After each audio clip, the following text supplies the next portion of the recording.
नमस्कार। आज हम कक्षा 10 के अर्थशास्त्र का एक बहुत ही महत्वपूर्ण अध्याय समझने जा रहे हैं, उपभोक्ता अधिकार।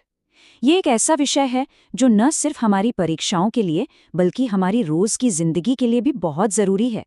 तो चलिए शुरू करते हैं और जानते हैं कि एक ग्राहक के तौर पर हमारे अधिकार क्या-क्या हैं।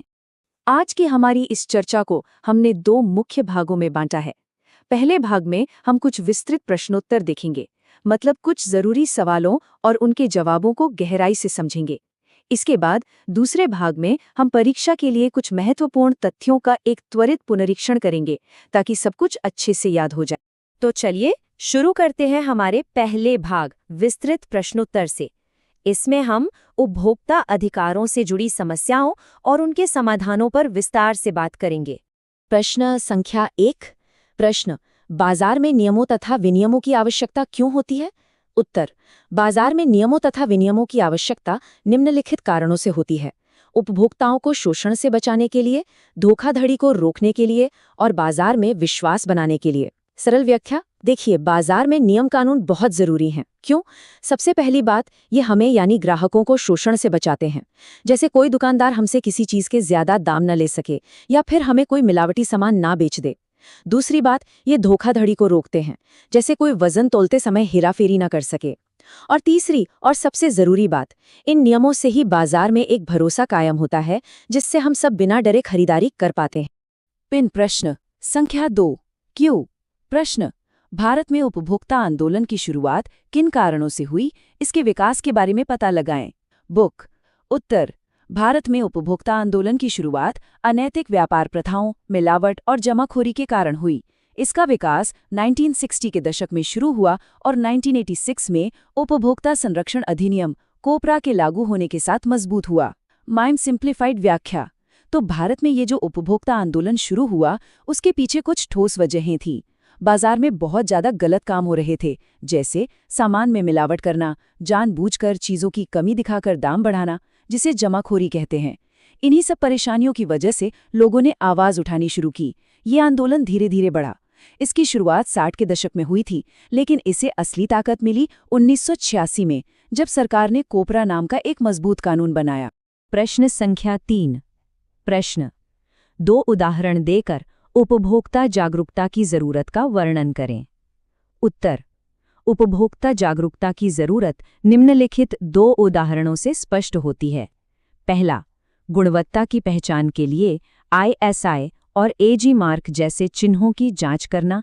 दूसरा, खरीद का प्रमाण रखने के लिए बिल लेना। सरल व्याख्या देखिए, एक जागरूक ग्राहक होना क्यों जरूरी है, इसे 2 आसान उदाहरणों से समझते हैं। पहला उदाहरण है क्वालिटी की पहचान। एक जागरूक ग्राहक हमेशा सामान पर ISI या AG मार्क जैसे निशान जरूर देखेगा। ये निशान बताते हैं कि सामान अच्छी क्वालिटी का है। दूसरा उदाहरण है बिल लेना। सामान खरीदने के बाद पक्का बिल लेना बहुत जरूरी है।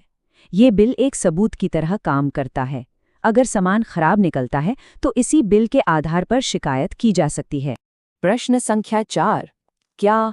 प्रश्न: उपभोक्ता शोषण के लिए उत्तरदायी कुछ कारकों की व्याख्या करें। उत्तर: उपभोक्ता शोषण के मुख्य कारक हैं सीमित जानकारी, भ्रामक विज्ञापन, कम वजन तोलना, घटिया गुणवत्ता वाले उत्पाद बेचना और मिलावट। सरल व्याख्या अच्छा, ग्राहकों का शोषण किन किन तरीकों से होता है? इसके कई कारण हैं। पहला है सीमित जानकारी, मतलब जब हमें अपने अधिकारों या उत्पाद के बारे में पूरी जानकारी नहीं होती। दूसरा है भ्रामक विज्ञापन, यानी ऐसे विज्ञापन जो दिखते तो बहुत अच्छे हैं पर होते झूठे हैं। इसके अलावा दुकानदार वजन कम तौलकर, घटिया सामान देकर या फिर खाने पीने की चीजों में मिलावट करके भी ग्राहकों का शोषण करते हैं। प्रश्न संख्या 5। प्रश्न: उपभोक्ता संरक्षण अधिनियम 1986 के निर्माण की जरूरत क्यों पड़ी? उत्तर: उपभोक्ता संरक्षण अधिनियम 1986 की जरूरत इसलिए पड़ी ताकि उपभोक्ताओं को कानूनी सुरक्षा प्रदान की जा सके, शोषण को रोका जा सके, शिकायत निवारण प्रणाली स्थापित की जा सके और बाजार में अनुशासन लाया जा सके। सरल व्याख्या तो साल 1986 में ये कोपरा कानून क्यों बनाना पड़ा? इसकी जरूरत इसलिए पड़ी क्योंकि ग्राहकों को शोषण के खिलाफ एक मजबूत कानूनी ढाल चाहिए थी। इस कानून के 4 मुख्य उद्देश्य थे। पहला, ग्राहकों को कानूनी सुरक्षा देना। दूसरा, व्यापारियों की गलत हरकतों पर रोक लगाना। तीसरा, शिकायतों को सुलझाने के लिए एक पूरा सिस्टम बनाना, जैसे कि उपभोक्ता अदालतें। और चौथा, पूरे बाजार में एक अनुशासन लाना। प्रश्न संख्या 6। प्रश्न, एक उपभोक्ता के कुछ कर्तव्यों का वर्णन करें।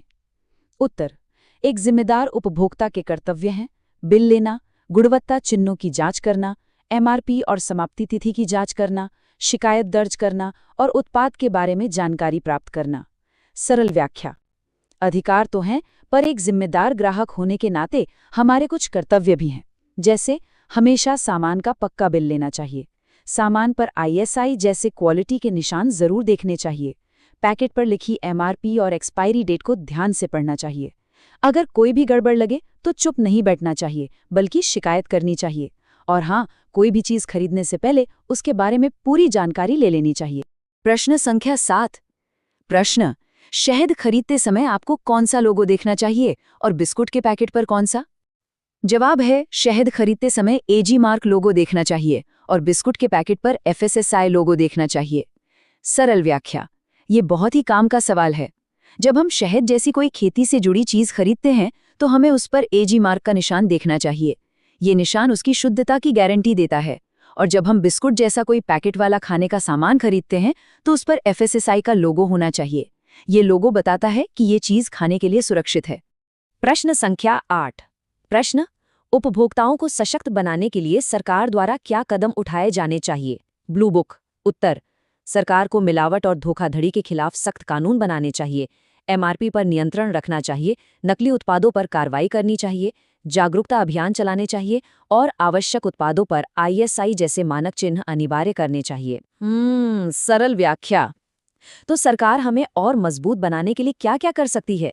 सरकार को मिलावट और धोखाधड़ी करने वालों के लिए सख्त कानून बनाने चाहिए, एमआरपी पर नियंत्रण रखना चाहिए ताकि कोई मनमानी कीमत न वसूल सके, बाजार में बिकने वाले नकली सामानों पर कार्रवाई करनी चाहिए, जागो ग्राहक जागो जैसे जागरूकता अभियान चलाने चाहिए और जो भी जरूरी सामान है उन पर आईएसआई जैसे क्वालिटी के निशान लगाना अनिवार्य कर देना चाहिए। प्रश्न संख्या 9। प्रश्न, उपभोक्ताओं के किन्हीं 6 अधिकारों का वर्णन करें। उत्तर, उपभोक्ताओं के 6 अधिकार हैं: सुरक्षा का अधिकार, सूचना का अधिकार, चुनने का अधिकार, सुनवाई का अधिकार, निवारण का अधिकार और उपभोक्ता शिक्षा का अधिकार। सरल व्याख्या, ये बहुत ही जरूरी है। हर ग्राहक के 6 मौलिक अधिकार होते हैं। चलिए एक एक करके समझते हैं। पहला, सुरक्षा का अधिकार, मतलब हमें खतरनाक सामान से बचाया जाए। दूसरा, सूचना का अधिकार, यानी हमें सामान के बारे में सही और पूरी जानकारी मिले। तीसरा, चुनने का अधिकार, मतलब बाजार में से अपनी पसंद की चीज खरीदने की आजादी। चौथा, सुनवाई का अधिकार, यानी अगर कोई समस्या है तो हमारी बात सुनी जाए। पांचवा, निवारण का अधिकार, मतलब हमें हुए नुकसान की भरपाई की जाए। और छठा, उपभोक्ता शिक्षा का अधिकार, यानी हमें इन सभी अधिकारों के बारे में जानकारी दी जाए। प्रश्न संख्या 10। क्या? प्रश्न, उपभोक्ता अपनी एकजुटता का प्रदर्शन कैसे कर सकते हैं? उत्तर, उपभोक्ता संगठन बनाकर, सोशल मीडिया पर जागरूकता फैलाकर, सामूहिक शिकायतें दर्ज करके और उपभोक्ता कल्याण संगठनों में शामिल होकर अपनी एकजुटता का प्रदर्शन कर सकते हैं। सरल व्याख्या, उपभोक्ता अपनी एकता कैसे दिखा सकते हैं? इसके कई तरीके हैं। वे सब मिलकर अपने संगठन बना सकते हैं, सोशल मीडिया का इस्तेमाल करके जागरूकता फैला सकते हैं। अगर किसी एक ही उत्पाद से कई लोगों को परेशानी हुई है तो वे सब मिलकर सामूहिक शिकायत दर्ज कर सकते हैं। और जो संगठन पहले से ही ग्राहकों के भले के लिए काम कर रहे हैं, उनसे जुड़कर भी अपनी आवाज को और मजबूत बना सकते हैं। तो ये था हमारा पहला भाग। अब हम अपने दूसरे भाग त्वरित पुनरीक्षण की ओर बढ़ते हैं। इसमें हम परीक्षा के लिए कुछ बहुत ही महत्वपूर्ण तथ्यों को जल्दी से दोहराएंगे। चलिए कुछ फटाफट सवाल जवाब करते हैं।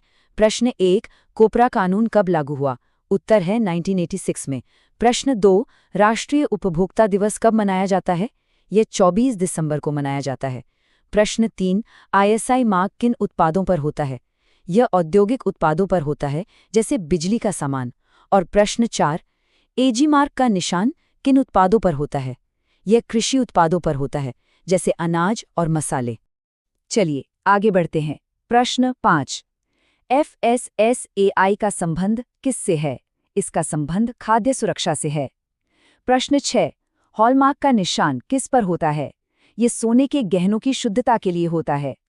प्रश्न 7, भारत में उपभोक्ता अदालतें कितने स्तर की हैं? ये 3 स्तर की हैं, जिला, राज्य और राष्ट्रीय स्तर पर।